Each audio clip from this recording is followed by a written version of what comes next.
pagi ini mulai digelar, dan mudah-mudahan jamaah tidak lupa alamat masjidnya ya. Karena kita libur lama sekali. Berapa Pak? Bukan 2 tahun. Oh bukan ya, 2 bulan, Masya Allah. Selama Ramadan penuh plus Syawal. Nah, alhamdulillah pagi ini sudah bisa kembali. Nah, kitabnya nggak lupa kan Pak? Apa judulnya? Umdatul Ahkam. Nah, alhamdulillah ada yang bawa ya. Baik, kita berada di penghujung bab tentang masalah jihad. Jadi insya Allah nanti kami sediakan 2 pertemuan pembahasan tentang fikih kurban. Namun untuk kali ini kita masih melanjutkan persis sebagaimana tema lanjutan sebelumnya. Baik, yang punya buku silakan dibuka. Kalau di penomoran buku saya nomor 425. Untuk yang versi cetak bahasa Indonesia barangkali ada yang berbeda. Hadis dari Abu Musa al-Ash'ari. An Abi Musa Abdullah ibn Qais al-Ash'ari radhiyallahu anhu. Dari Abu Musa, nama aslinya Abdullah bin Qais. Beliau lebih dikenal dengan kunyahnya Abu Musa al-Ash'ari. Nama aslinya Abdullah bin Qais. Dan al-Ash'ari ini berasal dari Yaman. Satu kabilah yang berasal dari Yaman. Kalau kita mengenal ada nama Abul Hasan al-Ash'ari. Pernah kenal Pak? Siapa beliau? Tokoh pendiri Asy'ariyah. Kalau ada Asy'ariyah, kemudian ada Maturidiyah dan seterusnya, Asy'ariyah itu dinisbahkan kepada Abul Hasan al-Ash'ari. Nah, Abul Hasan al-Ash'ari rahimahullah itu keturunan Abu Musa al-Ash'ari. Anin Nabi sallallahu alaihi wasallam, dari Nabi sallallahu alaihi wasallam. Abu Musa ini punya kelebihan apa? Apa kelebihan Abu Musa? Beliau punya suara yang sangat indah. Sampai ketika beliau sedang membaca Quran, Nabi sallallahu alaihi wasallam datang dalam posisi Abu Musa tidak tahu. Beliau mendekat ke rumah Abu Musa sedang membaca Quran, sehingga Abu Musa enggak tahu kalau ada Nabi sallallahu alaihi wasallam yang sedang menyimak. Kemudian selesai Abu Musa membaca Quran, saat ketemu Nabi sallallahu alaihi wasallam, Rasulullah sallallahu alaihi wasallam mengatakan kepada Abu Musa, "Laqad utita mizmaran min mazamiri ali Dawud." Engkau telah diberi salah satu dari keindahan suara Nabi Dawud. Kemudian Abu Musa mengatakan, andaikan aku tahu ya Rasulullah Anda datang, lahabbartu laka tahbira, maka aku akan memperindah lagi suaranya. Dan suara yang indah itu kelebihan ya. Sehingga ketika orang baca Quran dengan suara yang bagus akan membuat betah para jamaah, walaupun bisa jadi salatnya panjang. Makanya kita salat di Masjidil Haram atau di Masjid Nabawi dengan salat di Masjid Al-Marhamah, jumlah rakaatnya sama atau beda? Sama. Yang beda apanya Pak? Tempatnya, betul sekali ya. Yang beda tempatnya. Rasanya gimana? Lebih tenang di Al-Marhamah. Orang bayar. Nah, karena keindahan suara kadang orang bisa nangis. Sehingga ada jamaah mendengarkan Syekh Sudes nangis. Bukan karena paham isinya, tapi karena dia terbawa dengan keindahan lantunan suaranya dan seterusnya. Baik. Selanjutnya, dalam hadis ini Nabi SAW bersabda, "Man hamala alaina silah falaysa minna." Barang siapa yang mengacungkan senjata kepada kami di sini adalah kaum muslimin. Falaisa minna, maka dia bukan bagian dari kami. Hadis riwayat Bukhari Muslim. Baik. Dalam hadis ini Rasulullah SAW memberikan peringatan keras berkaitan dengan orang yang mengacungkan senjata untuk kaum muslimin. Nah, saya kutipkan keterangan yang disampaikan oleh Ibnu Daqiqil Id.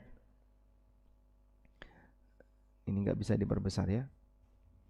Ibnu Daqiqil Id pernah mengatakan, hamlus silah yajuzu ayyurada bihi ma yudaddu wad'ahu wa yakunu dhalika kinayatan 'anil qital bihi wa ay yakunu hamluhu liyurada bihil qital wa dalla ala dhalika qarinatu qawlihi alaihi salatu wassalam alaina yuhtamalu an ayyurada bihi ma huwa aqwa min hadha wa huwal hamlu liddarbi bihi ay fi halil qital. Makna mengacungkan senjata di sini boleh dimaknai dalam arti adalah senjata itu tidak diletakkan pada tempat yang aman, tidak disarungi. Sehingga maksudnya adalah kinayatun anil qital. Nabi SAW menggunakan kalimat ini untuk menjelaskan tentang al-qital, memerangi.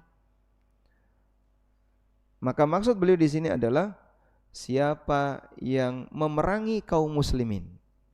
Mengacungkan senjata kepada kaum muslimin berarti memerangi kaum muslimin. Dan ini sejalan dengan kalimat alaina. Alaina yang dimaksud di sini bukan hanya sebatas diacungkan kepada kaum muslimin, tapi maksudnya untuk membunuh kaum muslimin.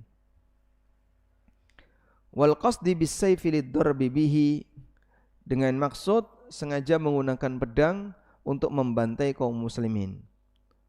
Wa ala kulli halin fa huwa dalilun ala tahrimi qitalil muslimin.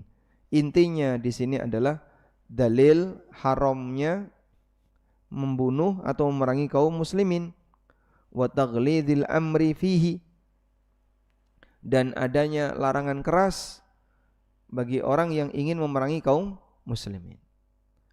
Dan kita diperintahkan untuk menjaga persatuan, menjaga kedamaian, kerukunan antar sesama. Maka jangan sampai tangan di kalangan kaum muslimin. Yang paling sensitif terjadi ketegangan di kalangan kaum muslimin itu apa, Pak? Menurut Bapak, ini paling sensitif terjadi ketegangan. Itu ketegangan karena apa? Karena urusan politik. Jadi tegang antar muslim. Itu penyebab terbesarnya karena apa? Karena politik. Penyebab terbesar karena politik. Dan ini sudah ada sejak masa silam. Peristiwa apa yang disebabkan karena latar belakang politik sampai menyebabkan terjadinya pembunuhan? Di zaman sahabat sudah ada, di zaman Utsman. Utsman itu didemo oleh sekelompok orang yang datang dari Mesir, dari Irak, dan beberapa daerah-daerah yang lain. Kemudian mereka tidak terima dengan Utsman, lalu rumahnya dikepung, didemo dalam waktu beberapa hari, sampai akhirnya Utsman dibunuh radhiyallahu anhu ardah, dalam posisi beliau sedang puasa dan sedang baca Quran. Siapakah mereka itu? Jadi mereka ini dipanas-panasi oleh sebagian orang, dan ada yang mengatakan ini adalah ulahnya Abdullah bin Saba. Ulahnya Abdullah bin Saba yang dia bagikan kepada masyarakat bahwa Utsman tidak amanah, padahal dia enggak punya bukti. Dan Utsman termasuk pemimpin yang sangat amanah. Beliau khulafaur rasyidin yang dipuji oleh Nabi SAW, bahkan menantunya Rasulullah SAW. Intinya dipanas-panasi sampai akhirnya panas. Pada posisi ketika dia sudah panas, Mereka ini setelah musim haji pulang, musim haji di Mekah pulang. Nah ketika pulang itu tidak langsung ke negaranya masing-masing, kumpul dulu di Madinah untuk melakukan pemberontakan kepada Utsman.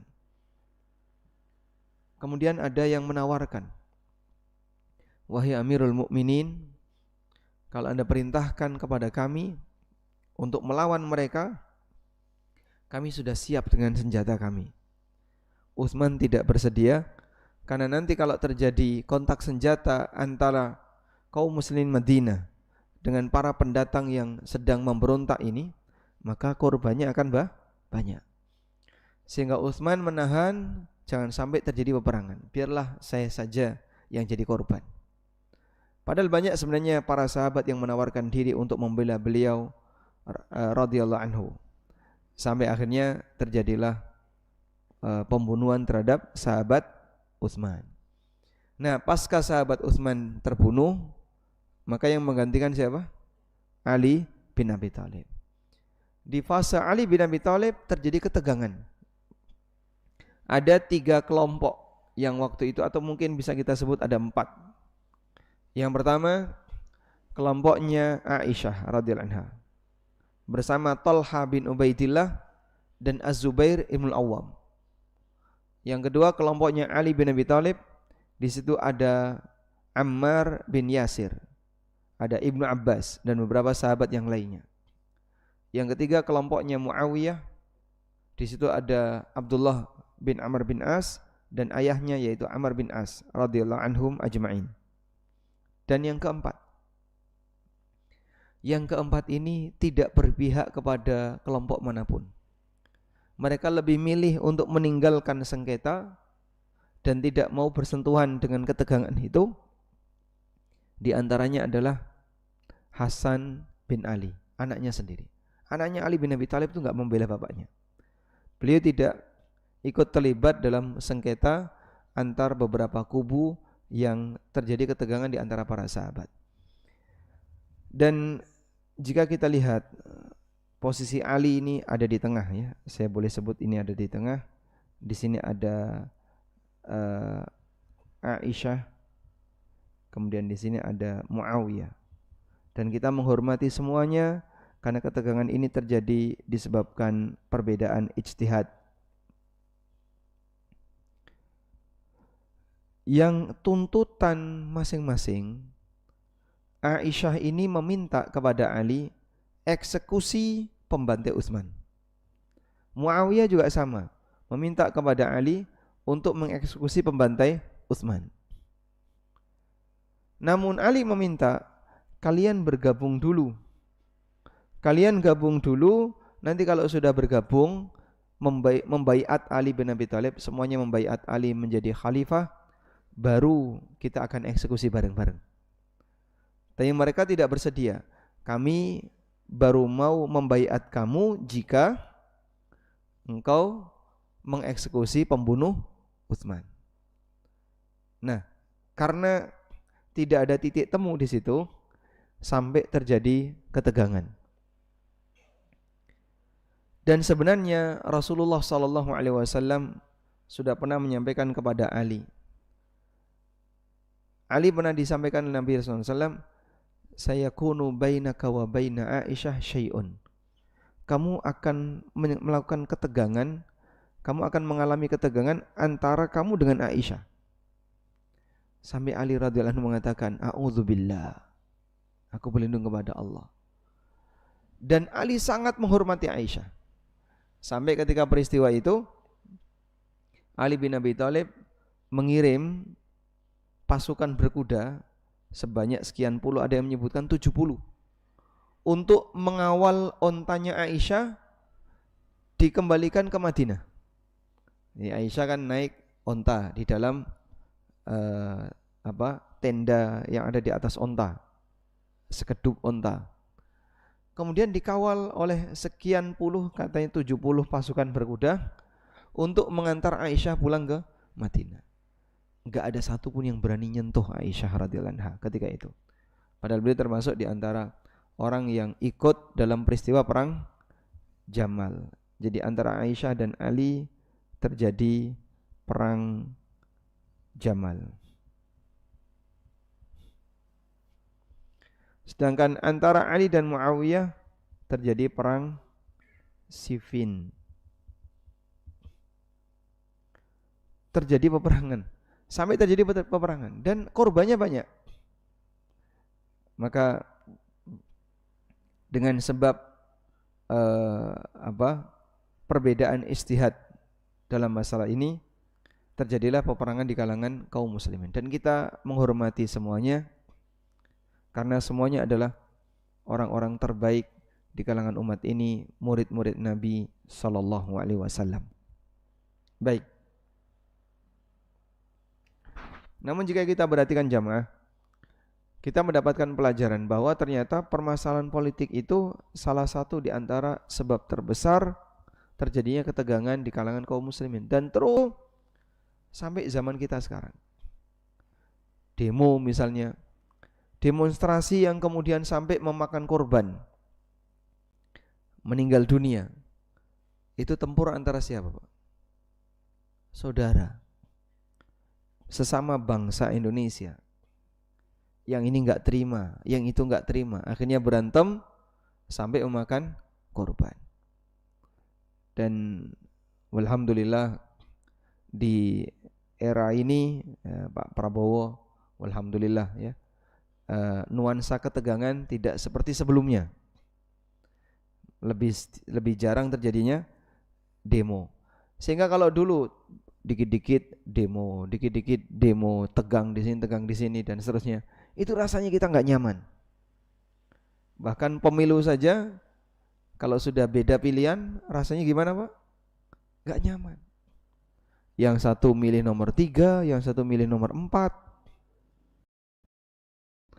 Jadi sampai terjadi ketegangan. Ada suami istri sampai cerai, suami istri sampai berantem gara-gara beda pilihan. Karena itu Rasulullah SAW mengingatkan dalam urusan politik agar kita lebih banyak diam, dalam arti jangan sampai mendolimi yang lain, sehingga rakyat diminta untuk taat kepada pemerintah, pemerintah diminta untuk bersikap jujur dan bisa mengayomi rakyat agar terjadi kedamaian di antara semuanya. Baik. Selanjutnya, makna yang kedua, mengacungkan senjata. Mengacungkan senjata. Makna yang pertama tadi apa? Memerangi kaum muslimin. Memerangi kaum muslimin.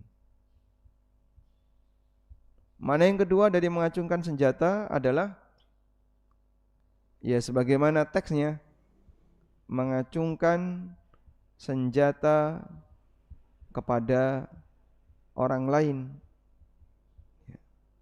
Apa namanya? Sehingga orang bawa senjata terus ditodongkan kepada orang lain. Bukan untuk membunuh, bisa jadi untuk main-main. Bisa jadi untuk main-main. Misalnya dia bawa pisau, awas. Di depan orang dia kayak gitu. Ini enggak boleh ya. Oleh karena itu kita diajarkan adab, kalau membawa senjata ditaruh di mana? Di sarung, tempat yang aman. Tujuannya apa? Agar ketika ketemu orang misalnya, kita tidak disebut sebagai orang yang sedang mengacungkan senjata. Ada satu kejadian ya. Ada bapak-bapak selesai ngarit ya. Ngarit itu bahasa Indonesianya merumput ya, ngambil rumput udah. Kemudian setelah dapat rumput ditaruh di atas kepalanya. Rumputnya ditaruh di atas kepalanya. Sementara celuritnya ditaruh di tangan kanan. Terus dia jalan pulang. Nah, kemudian ketemu saya dari kejauhan. Assalamualaikum. Saya dari kejauhan isyarat tangan. Assalamualaikum. Balasnya gimana coba? Hah? Ya karena tinggal tangan kanan yang bisa gerak, bawa arit. Waalaikumsalam. Waalaikumsalam bawa arit. Ya sudah, ditoleransi ya. Masya Allah. Itu insya Allah di Candi Gebang nggak ada ya. Tapi di kerajaan ada yang kayak gitu. Ini jadi dagelan ya. Kalau dalam kondisi normal seperti itu nggak boleh, karena mengacungkan senjata kepada orang lain hukumnya dilarang. Termasuk diantaranya ya, semua benda tajam tidak boleh. Misalnya pisau atau geraji atau apapun itu tidak boleh diacungkan kepada muslim. Atau hal yang mematikan lainnya, yang itu bisa membahayakan dan melukai. Mohon maaf, ini mungkin agak sering ya. Orang bawa sepeda motor, lalu di depannya ada temennya yang sedang duduk-duduk, misalnya pas habis rapat RT atau apa. Tiba-tiba dikebut, wah. Terus direm mendadak di depan temennya. Nah, terus direm mendadak sini. Nah, tujuannya apa? Guyon. Ini bahaya ini. Seperti ini enggak boleh. Karena mengagetkan orang muslim itu hukumnya dilarang. Sehingga andaikan misalnya terjadi kesalahan teknis, remnya blong atau apapun sebabnya, atau kepleset bannya, akhirnya menyebabkan dia keselip, nabrak, yang disalahkan siapa? Pengendara kendaraan. Loh, tapi akan niat saya guyon. Mau niatmu guyon, mau serius, tetap salah. Kecelakaan itu tidak sengaja. Tapi jika sampai terjadi tabrakan atau ya melukai orang, maka yang melukai disalahkan, walaupun itu dilakukan tidak sengaja. Ya. Maka dari sini kita perlu menjaga adab, jangan sampai mengacungkan senjata baik tujuannya untuk memerangi kaum muslimin atau mengacungkan isyarat senjata kepada orang lain. Selanjutnya, Rasulullah SAW mengatakan, siapa yang melakukan perbuatan itu falaisa minna, maka dia bukan bagian dari golonganku. Zahir dari hadis menunjukkan yang bersangkutan bukan kaum muslimin. Tapi tentu maknanya tidak demikian. Takwilnya di sini adalah ini bukan adab yang aku ajarkan. Jadi di sini ada banyak takwil. Karena kalau kita maknai sebagaimana zahirnya, berarti mengacungkan senjata menyebabkan orang keluar dari Islam. Artinya orang itu jadi kafir. Meskipun tidak demikian. Memang itu kesalahan, sesuatu yang dilarang, tapi tidak sampai menyebabkan pelakunya keluar dari Islam. Wallahu a'lam. Walhamdulillahirabbil alamin. Selanjutnya kita beralih ke hadis berikutnya. Hadis dari Abu Musa al-Asy'ari radhiyallahu anhu. Qala, beliau bercerita, su'ila Rasulullah sallallahu alaihi wasallam 'anil rajul. Rasulullah sallallahu alaihi wasallam ditanya tentang seseorang. Yuqatilu syaja'atan. Ada orang yang berperang karena semangat keberanian. Wa yuqatilu hamiyatan. Dan ada yang berperang karena fanatisme golongan. Wa yuqatilu riya'an. Dan ada yang berperang karena pamer, riya'. Ayu dzalika fi sabilillah. Dari semua itu, mana yang perangnya dilakukan fi sabilillah? Faqala Rasulullah sallallahu alaihi wasallam, lalu Rasulullah sallallahu alaihi wasallam bersabda, man qatala litakuna kalimatullahi hiyal ulya fahuwa fi sabilillah. Barang siapa yang berperang agar kalimat Allah menjadi yang tertinggi, itulah fi sabilillah. Hadis riwayat Bukhari Muslim. Baik. Dalam hadis ini kita membahas tentang masalah ikhlas ketika beramal. Antara yang perang dengan niat A, niat B, niat C, niat D, kegiatannya sama atau beda, Pak? Kegiatannya sama atau beda? Sama, kegiatannya seragam. Namun hasilnya beda. Dari sekian banyak niat itu, yang bernilai jihad fisabilillah adalah yang punya niat yang lurus. Apa itu?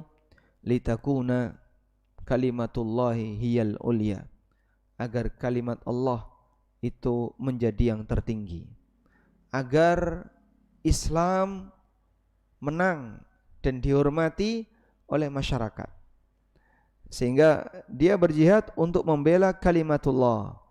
Itulah jihad yang statusnya fisabilillah, bukan karena latar belakang fanatisme atau latar belakang yang penting perang, waton kendel, waton wani. Nah, ada sebagian orang yang punya karakter seneng berantem. Ning ndi aku melu. Wah, pokoknya ini urusan padu-padu seneng ya. Sehingga dia melihat darah, dia melihat apa? Itu menikmati. Dia memang karakternya seneng berantem. Nah, orang yang seneng berantem ini kalau diajak perang, wah seneng. Dan dia menikmati suasana itu. Namun kalau niatnya hanya karena itu, enggak ada pahalanya. Ada juga yang berantem karena hamiyah, karena dorongan fanatisme. Ya, misalnya berantem karena dorongan fanatisme, contohnya apa, Pak? Supporter bola. Masya Allah ya. Supporter ini melawan supporter ini. Masing-masing supporter kan punya lawan ya. Lawannya PSS apa? Hah? Kalau PSS itu supporternya namanya apa, Pak? Slemania. Lawannya Slemania mana? Tonggone kidule, Pak. Mataram. Ya. PSIM. Dan kita tidak tahu kenapa biasanya lawan supporter itu kota tetangga. Antara Arema dengan Bonex. Kalau Surabaya kan Bonek ya. Arema dengan Bonek itu Masya Allah, korbannya banyak itu. Sehingga kalau sudah pertandingan Persebaya lawan kalau Malang namanya apa? Bukan Persatuan Sepak Bolanya. Persema. Arema lawan Persema. Sudah, supporternya nggak boleh ikut. Karena kalau ikut terjadi ketegangan di mana-mana. Itu tidak hanya tawuran orangnya, sampai mobil-mobil plat N dipecah, plat L dipecah. Salahnya apa orang itu? Kalau kayak gitu salahnya apa? Yang terakhir misalnya tragedi di Malang ya, sampai ratusan orang yang mati disebabkan karena supporternya saling injak-injakan. Ya meskipun semuanya masyarakat setempat. Sehingga kegiatan semacam ini justru mendatangkan madharat. Maka kita berharap ya kalaupun olahraga yang dewasa, yang supporternya juga harus ditanamkan kedewasaan. Baik. Mati seperti itu enggak ada nilainya. Apa yang dibanggakan?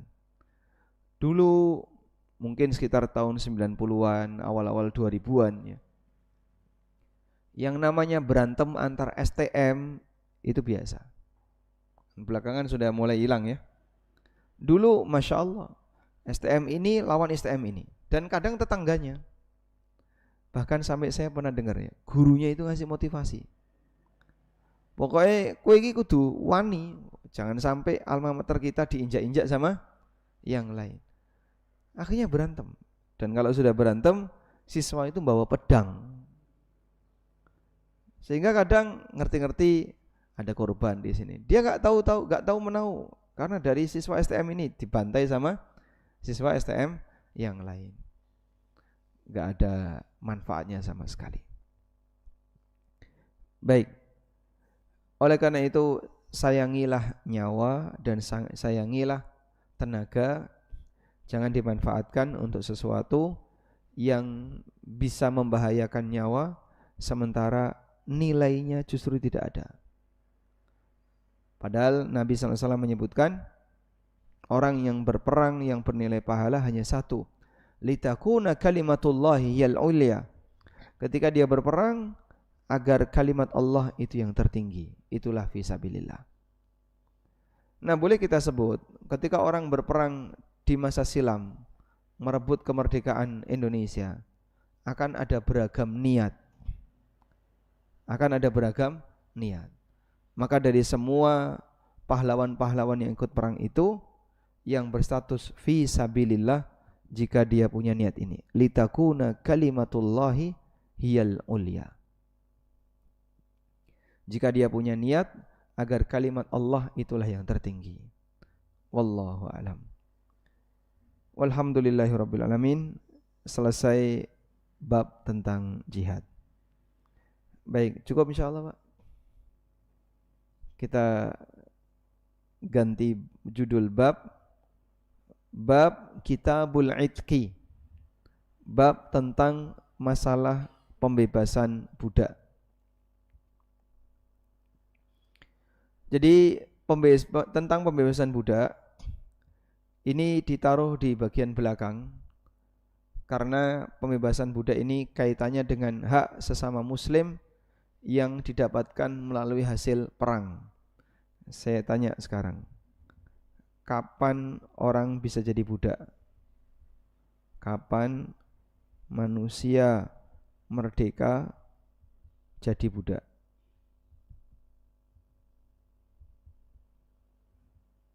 Kapan manusia normal merdeka bisa jadi budak?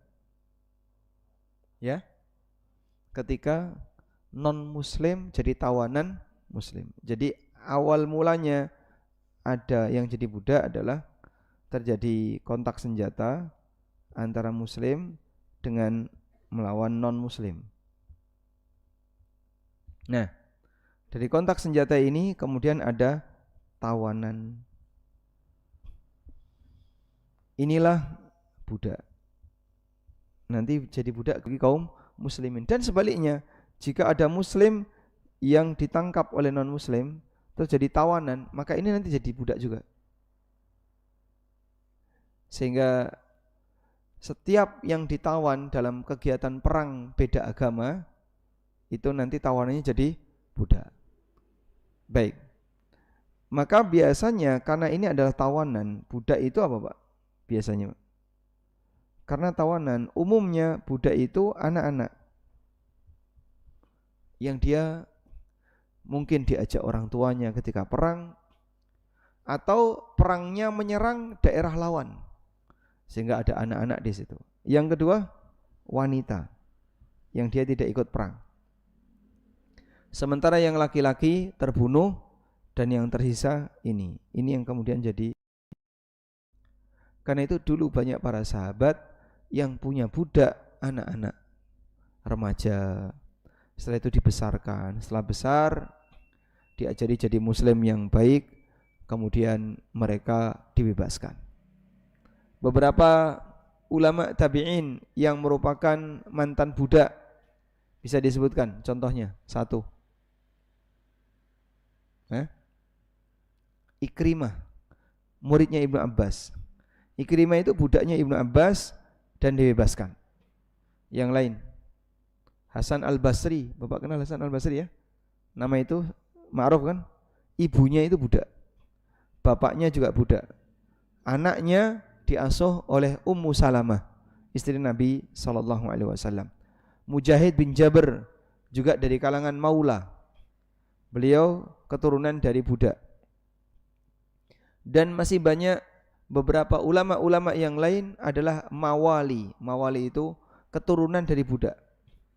Ada sahabat yang terkenal dan beliau seorang budak, tapi dibebaskan oleh Nabi SAW. Namanya Thauban. Thauban ini budaknya Rasulullah SAW yang dibebaskan. Nah, posisi budak-budak seperti ini di tengah kaum muslimin dirawat dengan baik, diajari dan dididik dengan baik, sampai kemudian di antara mereka banyak yang jadi ulama. Maka fungsi perbudakan di antaranya adalah untuk memindahkan status seseorang dari yang sebelumnya non-muslim jadi muslim. Lalu setelah itu mereka bisa menjadi orang yang baik di tengah wilayah kaum muslimin. Demikianlah aturan perbudakan secara umum dalam Islam. Nah, selanjutnya kita perhatikan ini. Terjadi perang antara muslim melawan ahli kitab. Dan ini sering sekali Nabi SAW melawan beberapa kelompok Yahudi yang ada yang diusir, ada yang dibantai, dan beragam. Nah, ketika muslim melawan ahli kitab, maka ahli kitab ini ada 3 pilihan. 1, menyerah dan masuk Islam. Menyerah dan masuk Islam.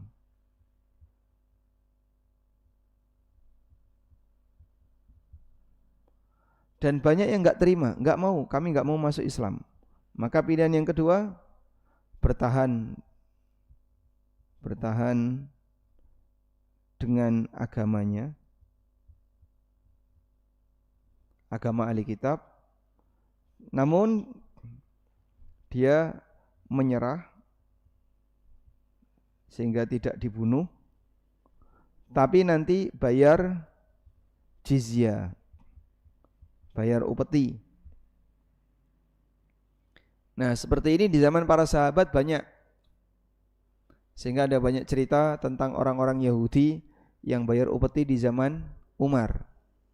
Yang ketiga, 1 enggak mau, 2 enggak mau, perang. Nah, kalau udah perang nanti tawanan jadi budak. Tawanannya akan dijadikan sebagai budak. Ketika dia enggak mau pilihan 1 dan 2. Dan banyak yang enggak mau, Pak. Karena yang namanya ketegangan kan, mereka tidak mau nunduk kepada yang lainnya. Terjadilah perang. Kalau terjadi perang, siapa yang menang, dia bisa memperbudak yang kalah. Wallahu a'lam. Baik, insyaallah akan kita baca beberapa hadis tentang pembebasan budak di pertemuan berikutnya. Kita masih ada sisa waktu berapa menit lagi? 10 menit? 10 menit ya. Barangkali ada jamaah yang mau menyampaikan sesuatu, kami persilahkan. Wassallallahu ala nabiyyina Muhammadin wa ala alihi wa sahbihi wasallam.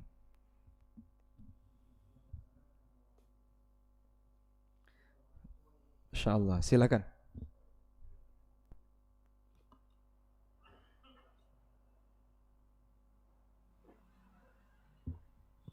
Assalamualaikum warahmatullahi wabarakatuh. Pisau.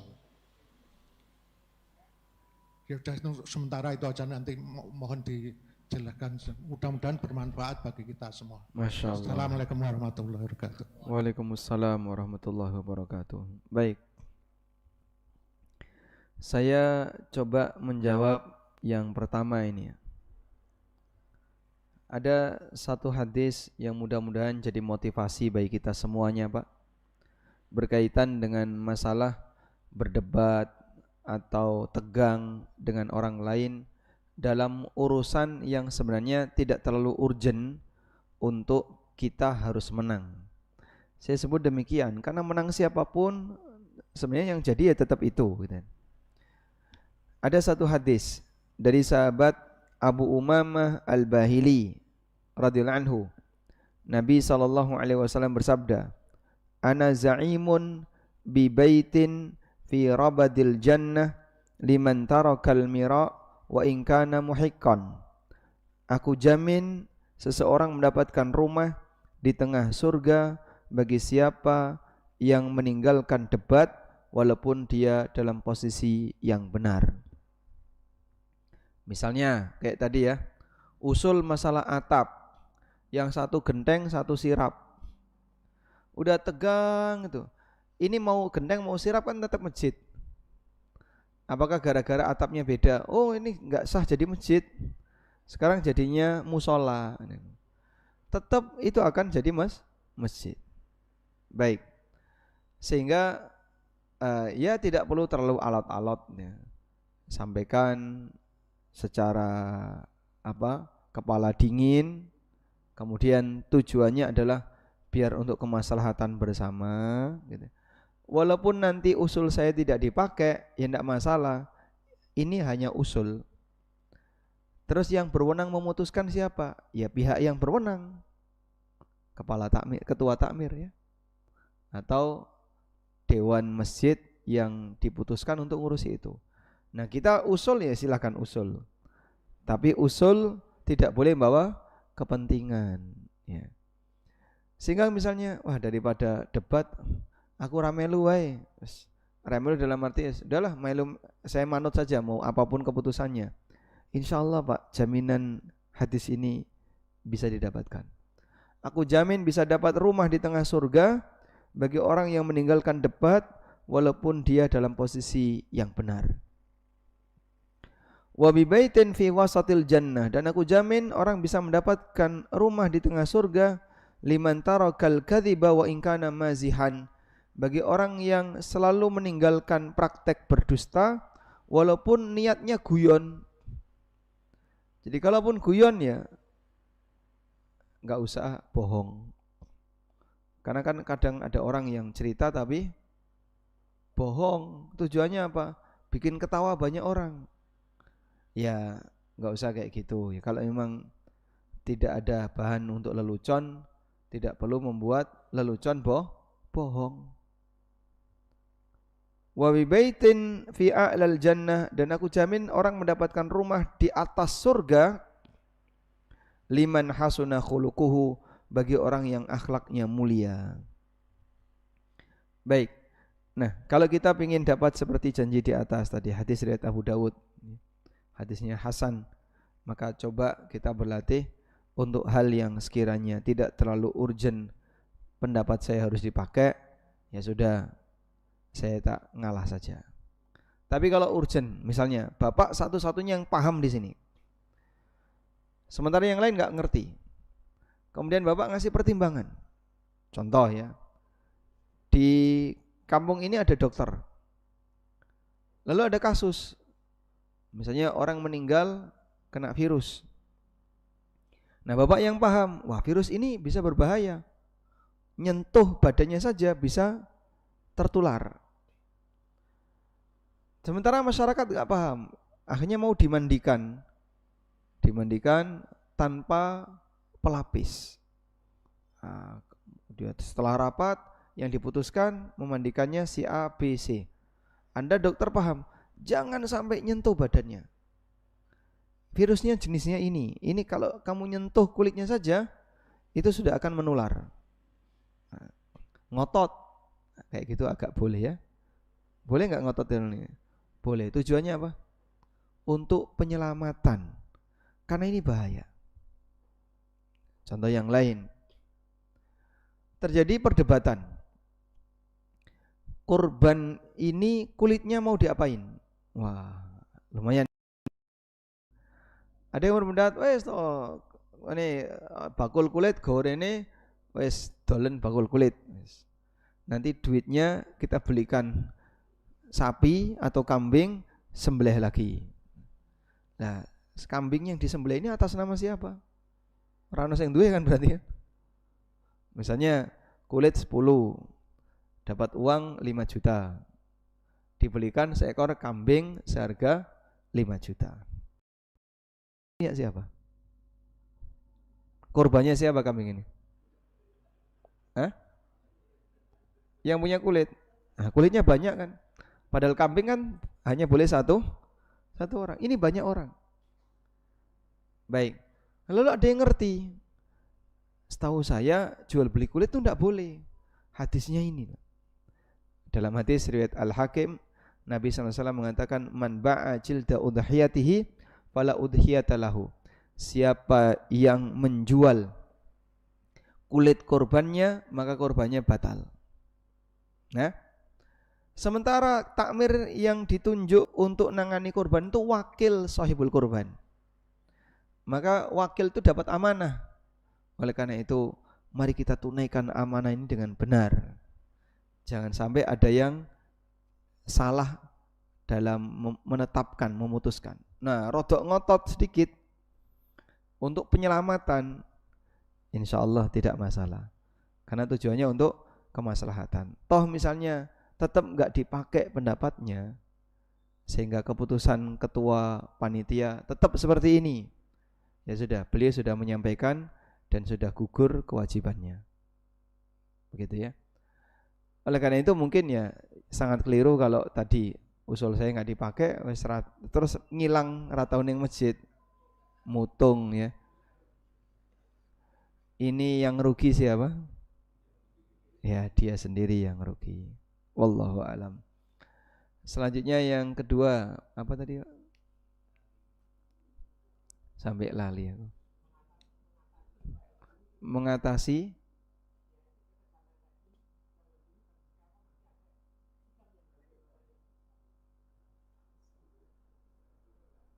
tadi sudah kayaknya yang pertama. Oh, saya takon yo lali, alhamdulillah.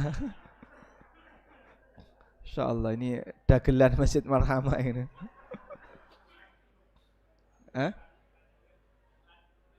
Iklan celurit. Ya iklan celurit ya ditunjukkan celuritnya, tapi kan tidak diayati gini lah. Ditaruh di bawah, Pak ya. Iklan tuh gimana? Diangkat gini atau ditaruh bawah? Taruh bawah. Apalagi iklannya online. Cuman tunjukkan saja gambarnya. Sehingga cukup disebutkan mereknya, bahannya, gambarnya. Kalau online tidak masalah. Kalau offline orangnya datang ya tinggal tunjukkan, monggo jangan periksa. Ya. Jadi itu bukan masuk kategori mengacungkan senjata. Tapi kalau iklan celurit kayak gini, nah, telan.